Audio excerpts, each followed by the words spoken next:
मुलं ना कधी-कधी एकाच पद्धतीचा पराठा खाऊन बोर होतात.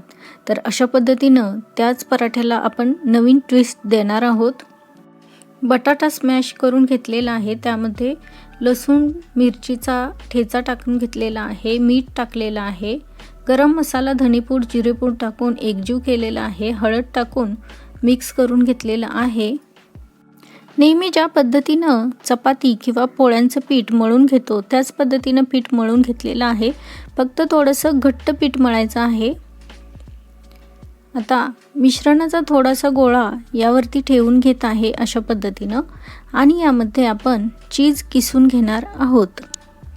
अशा पद्धतीनं नेहमीच्या पराठ्याला थोडासा ट्विस्ट दिला की टेस्ट देखील वाढते आणि मुलं देखील आवडीनं खातात. यामध्ये मी थोडंसं मिक्स्ड हर्ब टाकलेलं आहे. आता हे हाताने दाबून घ्यायचं आहे जेणेकरून पराठा फुटणार नाही अशा पद्धतीनं. आता हे व्यवस्थित बंद करून घ्यायचं आहे आणि पिठामध्ये घोळवून घ्यायचं आहे.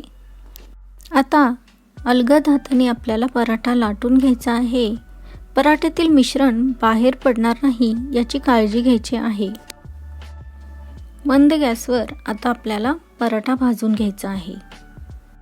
चीज घातल्यामुळे या पराठ्याची टेस्ट अगदी दुप्पट तिप्पट वाढते. यामध्ये तुम्ही चिली फ्लेक्स आणि ऑरिगॅनो सुद्धा वापरू शकता.